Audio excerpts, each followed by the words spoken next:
Merci de garder le passage ouvert devant vous. Ça va aider à suivre. Vous avez aussi les points principaux sur le feuillet.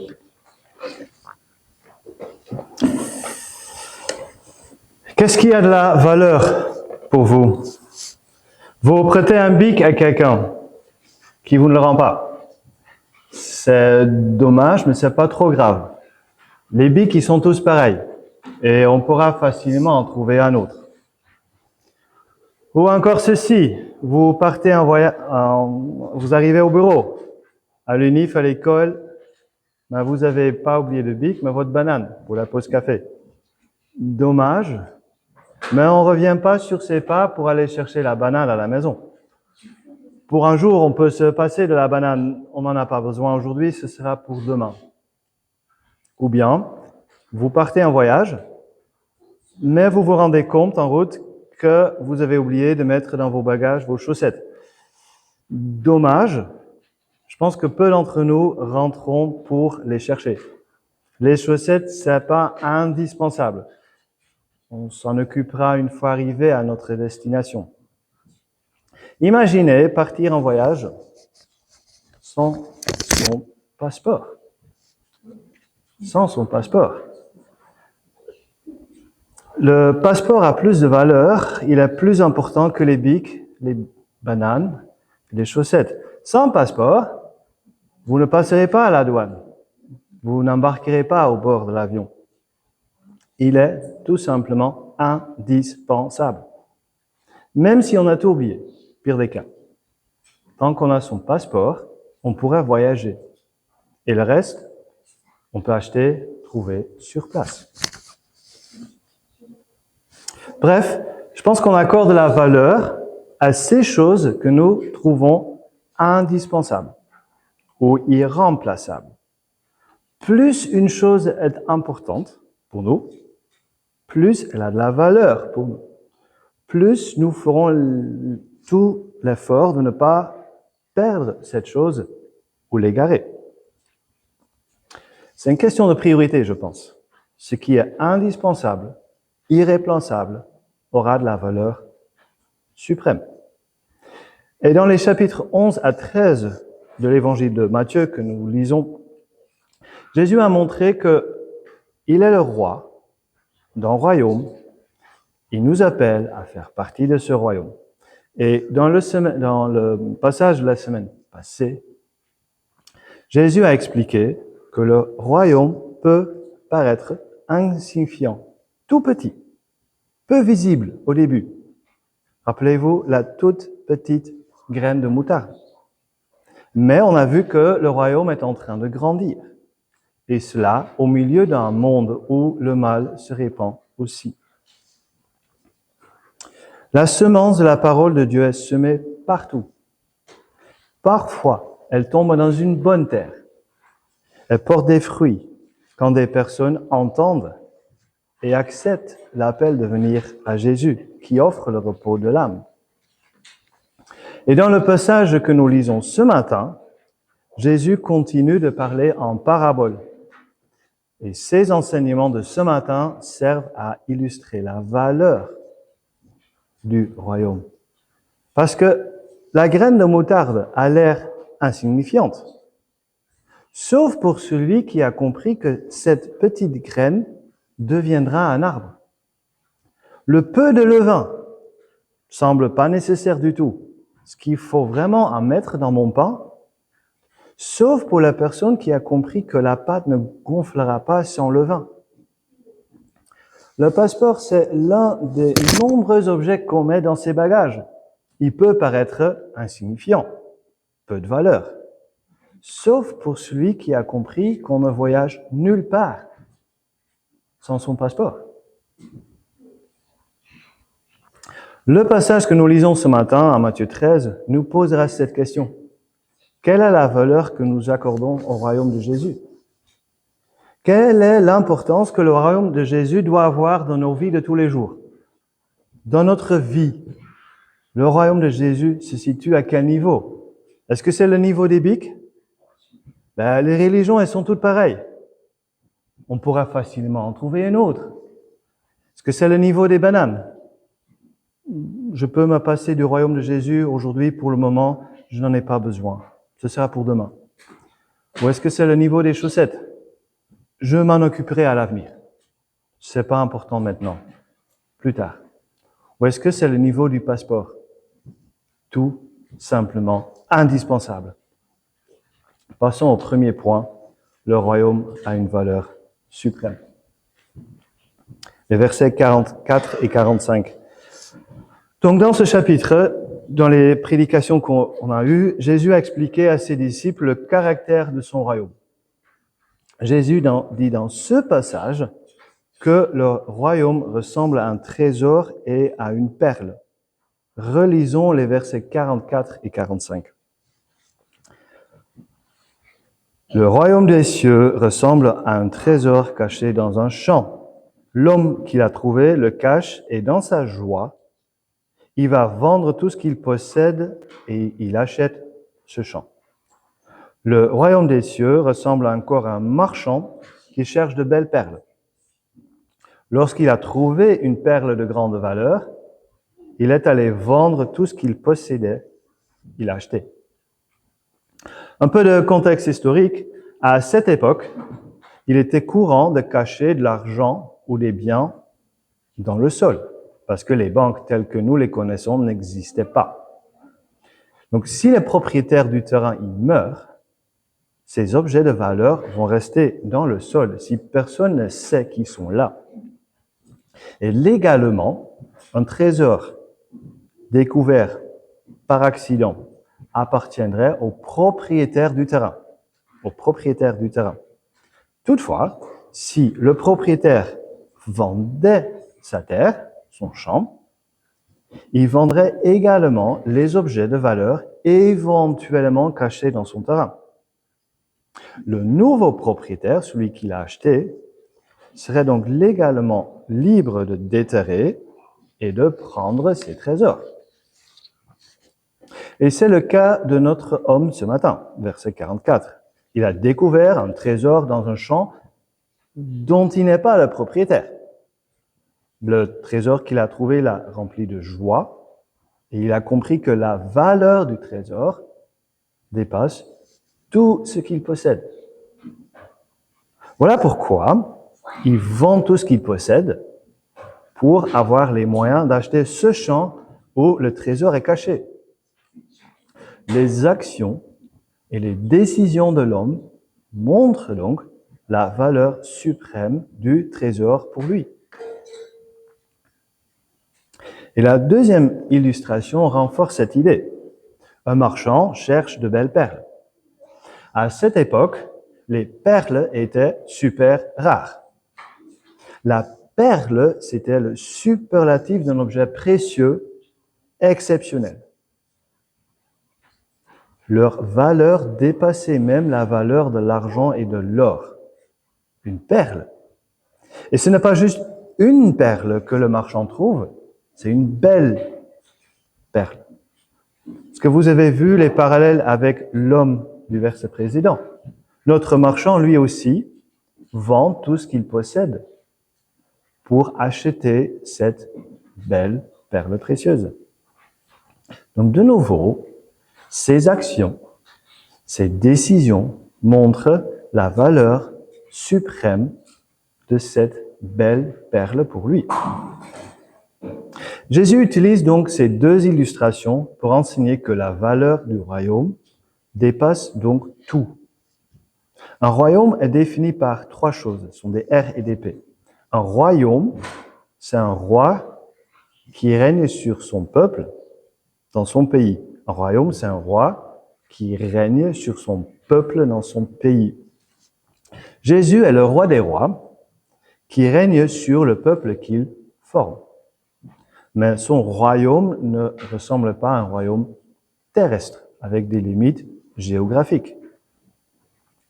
Le royaume de Jésus est venu, mais il reste difficile à voir, invisible pour le moment. Mais ce royaume de Jésus a une valeur suprême. car la possibilité de vivre sous le bon règne de Jésus est le plus précieux privilège que l'homme puisse désirer. Parce que la Bible nous enseigne que Dieu est le créateur de tout homme et de toute femme vivant dans sa création. Tout homme, toute femme, vous et moi y compris, nous avons tous péché contre Dieu. Si je faisais un sondage pour demander qui d'entre vous a commis un meurtre, ou qui a violé quelqu'un, ou qui a fait du génocide, on aura, je pense, très peu de mains dans l'air. Pourtant, le péché est plus que cela. Nous avons tous préféré nous soustraire à l'autorité de notre roi des rois pour être nous-mêmes la plus haute autorité du royaume. Nous avons essayé de détrôner notre roi pour prendre sa place. Et si nous sommes honnêtes, nous devons tous admettre que nous faisons des choses, en pensée, en parole et en acte, que nous savons être mauvaises, en dessous du standard de Dieu, devenu visible dans la vie de Jésus-Christ. Aussi méritons-nous tous le jugement de Dieu, qui est de passer l'éternité en enfer. Mais, Dieu dans son amour, il a fait tomber la peine sur Jésus-Christ, son Fils. Jésus qui était sans péché. Il est devenu un homme comme nous pour nous payer cette dette envers Dieu à notre place, en notre faveur. Donc sa mort à la croix et sa résurrection nous apportent la justification à toute personne qui reconnaît ses péchés à Dieu et qui fait appel à sa grâce. Cette personne fera partie du royaume de Dieu. Elle vivra sur le bon règne de Dieu, dans le pays que Dieu a promis. Quel privilège! Donc la question est posée, quelle est la valeur que vous accordez au royaume de Jésus? Quel est l'impact sur votre vie? Que diriez-vous si on demandait à vous quelles sont vos priorités dans votre vie? Mais si on posait la même question, quelles sont vos priorités? À votre calendrier, à votre compte en banque, à votre téléphone, à votre famille, à votre chef, à vos enfants, à votre conjoint. Que répondront-ils? Je pense au travail. Vous cherchez peut-être du travail et vous passez les options en revue. Ou vous avez un job, mais il vous offre une réorientation. Cette nouvelle option qui est malheureusement peu compatible avec l'Évangile, avec la vie à l'Église, avec les études en semaine. La question se pose, quelle est la valeur du royaume pour vous, pour nous? Si vous êtes membre de ce royaume, si vous désirez vivre sous le bon règne de Jésus, qu'est-ce que cela change dans nos prises de décision? À quel point est-ce que nous serions prêts à nous priver d'un salaire plus élevé, un statut plus important, une carrière plus glorieuse aux yeux du monde, si ces choses font la concurrence à l'Évangile et au royaume? Je pense aux étudiants. Quelle est l'importance du royaume de Jésus dans le choix de vos études, de vos options? Le choix de votre futur métier quand vous entrerez dans le marché du travail? Que faire si vos camarades vous invitent à des soirées où l'alcool coule à fond, où les activités déshonorent Dieu, mais qui vous permettent d'être acceptés du groupe? Je pense aux parents. Quelle est l'importance du royaume de Jésus dans l'éducation de vos enfants, dans votre mariage? Que faites-vous quand votre enfant veut avoir le même style de vie que ses amis non-croyants, comme par exemple les sorties, l'alcool, les fêtes, certains jeux vidéo ou ces applications douteuses sur le téléphone? Je pense à vous qui faites le parcours découverte et vous qui découvrez Jésus. Cela commence à transformer votre vision des choses. Certaines choses que vous considériez avant comme importantes deviennent moins importantes. Vous découvrez la valeur du royaume. Je pense à tous ceux et toutes ces personnes qui sont devenus chrétiens par la foi, mais qui subissent parfois de lourdes conséquences de leur conversion. C'est peut-être vous ce matin. Vous subissez la critique ou la haine de votre famille, de votre conjoint, de vos amis qui ne comprennent pas pourquoi vous suivez Christ. Certains chrétiens sont même exclus de leur famille, de leur communauté, de leur pays. Et le prix qu'ils payent est énorme, Mais sachez que la valeur du royaume dépasse tout ce que nous avons perdu. Car vous êtes maintenant enfants de Dieu, sauvés par grâce pour toujours. Le Seigneur, le Roi des rois, vous a adopté comme son enfant dans son royaume pour toute l'éternité. Quand vous avez tendance à voir ce qu'on n'a pas, ce qu'on n'a plus, rappelez-vous de ce trésor et de cette belle perle. Le royaume de Jésus a une valeur suprême parce qu'il concerne notre destination éternelle. Passons au deuxième point. Relisons les versets 47 à 50. Le royaume des cieux ressemble encore à un filet jeté dans la mer et qui ramène des poissons de toutes sortes. Quand il est rempli, les pêcheurs le tirent sur le rivage et s'asseyent. Puis ils mettent dans des paniers ce qui est bon et jettent ce qui est mauvais. Il en ira de même à la fin du monde. Les anges viendront séparer les méchants d'avec les justes. Ils les jetteront dans la fournaise de feu, où il y aura des pleurs et des grongements dedans. Dans l'illustration, le royaume de Jésus est comparé cette fois-ci à un filet, jeté dans la mer, et qui ramène des poissons de toutes sortes. Un tri se fait. Certains poissons sont bons, on les garde. D'autres sont mauvais, on les jette. Jésus dit que cette illustration parle de la fin du monde. Dieu fera un jugement. Les poissons, ce sont les gens de tous les temps. Certaines personnes sont bonnes, on les gardera. D'autres sont mauvaises et on les jettera. Comment définir bon et mauvais? Comment savoir si je suis compté dans les bons ou dans les mauvais? Il n'est pas question de bons chrétiens ou de mauvais chrétiens. Ça reviendra à enseigner que l'assurance du salut n'existe pas et que nous sommes sauvés par nos œuvres. C'est absolument pas une idée biblique. Tous ceux qui ont été acceptés par Dieu dans son royaume, grâce à l'œuvre rédemptrice de Jésus-Christ, sont membres à vie. Ou pour reprendre l'illustration du trésor et de la perle, celui qui a tout vendu pour avoir cette perle, ce trésor, il en est le propriétaire.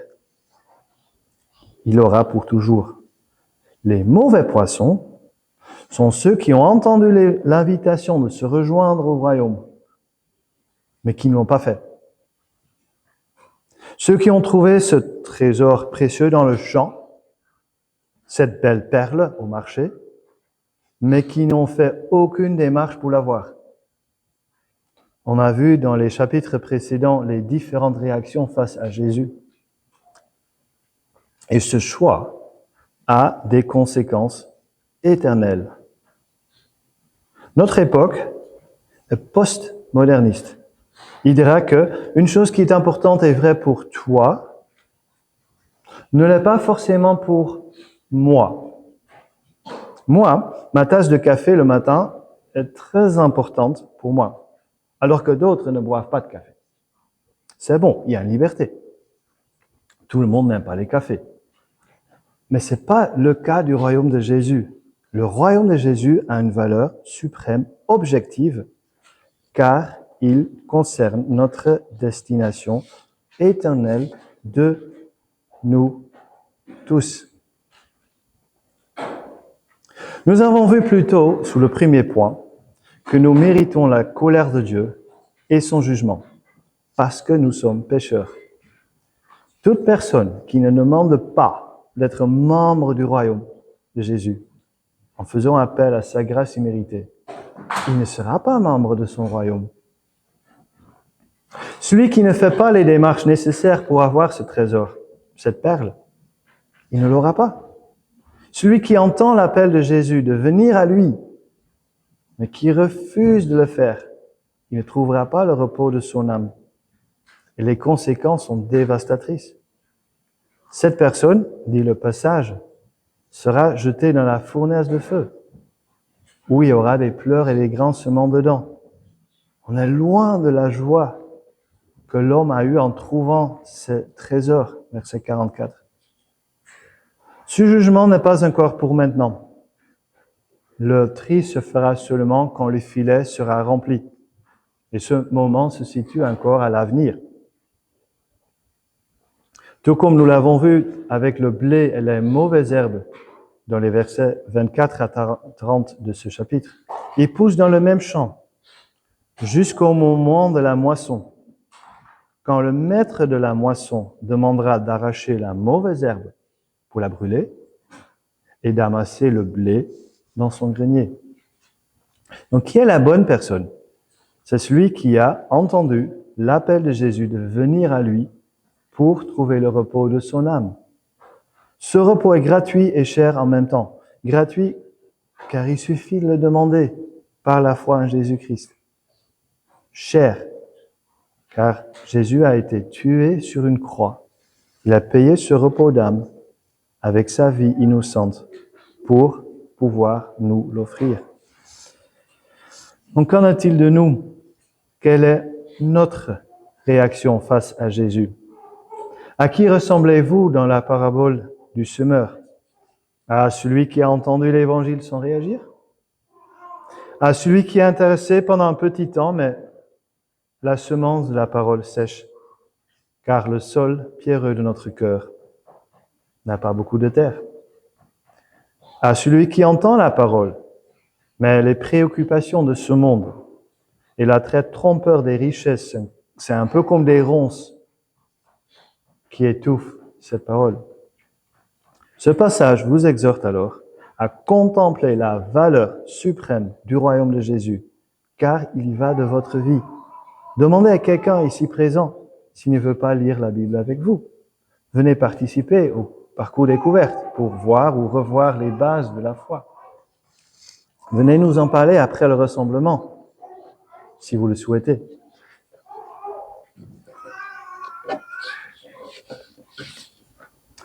Mais si Jésus est votre trésor, votre belle perle, votre bien suprême, soyez rassurés que vous êtes un bon poisson, que vous ne serez pas jeté avec les mauvais poissons.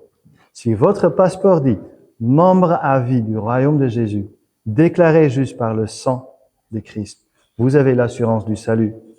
Oui, il y aura des moments, des jours, voire des périodes dans notre vie où nos choix et nos décisions, nos paroles et nos pensées ne s'alignent pas parfaitement ou pas du tout sur la Bible. Nous nous en repentons, nous demandons pardon et nous prions Dieu d'agir en nous par son Esprit Saint pour nous transformer de plus en plus à l'image de son Fils. On a donc vu que le royaume a une valeur suprême parce qu'il concerne notre destination éternelle. Passons au troisième et dernier point. Le royaume sera proclamé. Vous savez tous, les bonnes nouvelles, ça se partage. La réussite aux études, le bon résultat aux examens, l'achat d'un appartement, une grossesse, la naissance d'un bébé, le succès d'une intervention médicale, etc. À plus forte raison, nous qui avons vu la valeur du royaume, nous ne pouvons pas nous arrêter de proclamer ce royaume. Lisons la suite du passage, verset 51. Jésus leur dit, « Avez-vous compris tout cela ?» « Oui, Seigneur, répondirent-ils. » Et il leur dit, « C'est pourquoi tout spécialiste de la loi, instruit de ce qui concerne le royaume des cieux, ressemble à un maître de maison qui tire de son trésor des choses nouvelles et des choses anciennes. » Lorsque Jésus eut fini de dire ces paraboles, il partit de là. Ici, spécialiste de la loi veut dire enseignant. Jésus dit que tous ceux qui ont compris la bonne nouvelle de l'Évangile, ceux qui ont été enseignés en ce qui concerne le royaume des cieux, ressemblent à un maître qui tire de son trésor des choses nouvelles et des choses anciennes. Quelles sont les choses anciennes et les choses nouvelles? L'Ancien Testament, la première partie de la Bible, nous a montré donc notre rébellion à Dieu, mais aussi le plan de salut que Dieu a établi pour restaurer notre relation avec lui. Comment est-ce que Dieu allait faire en sorte que son peuple, nous, son peuple puisse habiter de nouveau sous son bon règne, sans péché, dans son pays promis? Et l'Ancien Testament donne la description de plus en plus détaillée de quelqu'un qui allait rendre cela possible, un serviteur, un Messie. La nouvelle chose, c'est Jésus. C'est la venue de Jésus.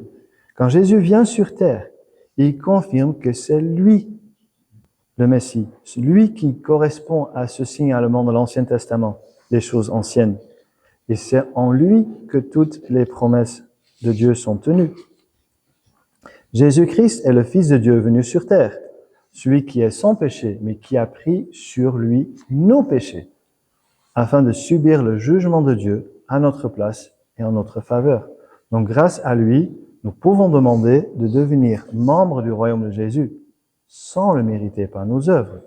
Et cela est nouveau. Un peu plus tôt, le verset 17 le dit ainsi, verset 17. « Je vous le dis en vérité, beaucoup de prophètes et de justes ont désiré voir ce que vous voyez, mais ils ne l'ont pas vu.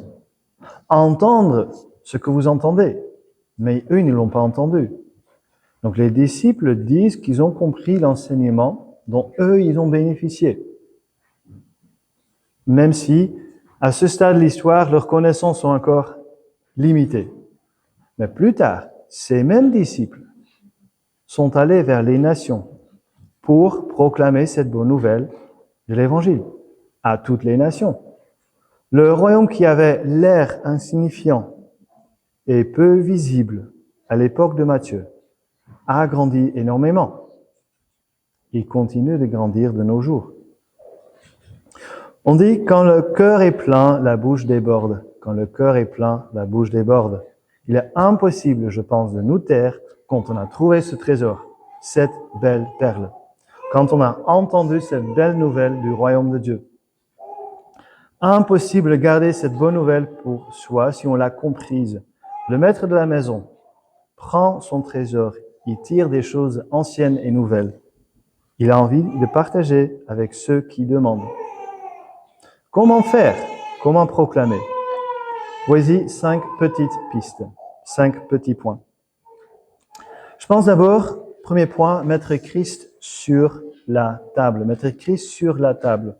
Il est essentiel, je pense, que nos collègues, nos amis, notre famille, nos clients, notre chef, nos voisins, nos camarades de classe sachent que nous sommes chrétiens. Quelqu'un vous demande comment a été le week-end. Est-ce qu'on décrit ce qu'on a fait dimanche? Qu'on a été à l'église? Ou est-ce qu'on parle plutôt de samedi?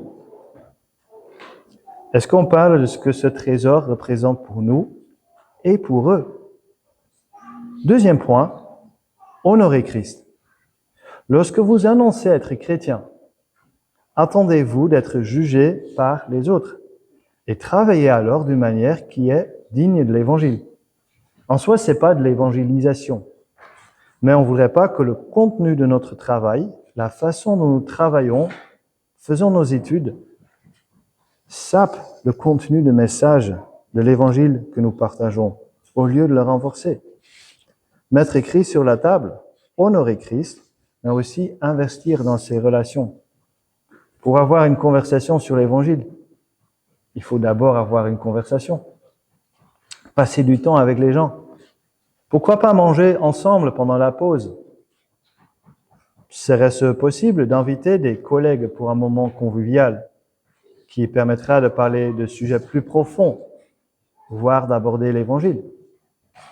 Vous pourriez peut-être inviter des personnes à venir au rassemblement de l'Église, à la célébration de Noël, à la fête des enfants, au parcours découverte. Quatrième chose, annoncer Christ. Préparez-vous à évangéliser et à réfléchir comment expliquer l'Évangile à quelqu'un si jamais l'occasion se présente, afin de trouver les mots qui permettent de parler de Christ d'une manière claire et correcte. Et, dernière chose, mais pas la moindre, priez. Priez pour la sagesse de Dieu lors du partage de l'Évangile. Priez pour le courage de parler devant les autres. Et priez pour que le Saint-Esprit œuvre en vous et dans votre interlocuteur. Terminons. Quand le cœur est plein, la bouche déborde. Quand nous avons compris l'Évangile, nous ne pouvons pas nous contenir. Le royaume se proclame. Le royaume de Jésus a donc une valeur suprême parce qu'il concerne notre destination éternelle. Toute personne qui en a le cœur plein, sa bouche débordera et il proclamera cette belle nouvelle de l'Évangile. Prions. Dieu notre Père, nous te remercions pour Jésus qui nous invite à venir à lui. Il nous offre le repos de notre âme et désire être le roi de notre vie. Merci pour sa mort et sa résurrection à la croix pour nous. Nous te demandons pardon pour toutes les fois où nous avons accordé une trop grande importance, une trop grande valeur aux choses de seconde importance, comme un travail important, un diplôme, un statut social élevé, une vie confortable, la gloire des hommes, une santé parfaite, un salaire élevé, une vie tranquille, une famille ou mon épanouissement personnel. Ton royaume est infiniment plus important et précieux que toutes ces choses. Nous prions que tu agisses en nous par ton Esprit Saint pour identifier ces domaines où le royaume n'occupe pas la première place, pour nous transformer de plus en plus à l'image de ton Fils Jésus, afin de te connaître, afin d'apprendre à vivre d'une manière digne de l'Évangile pour la gloire de ton nom. Amen.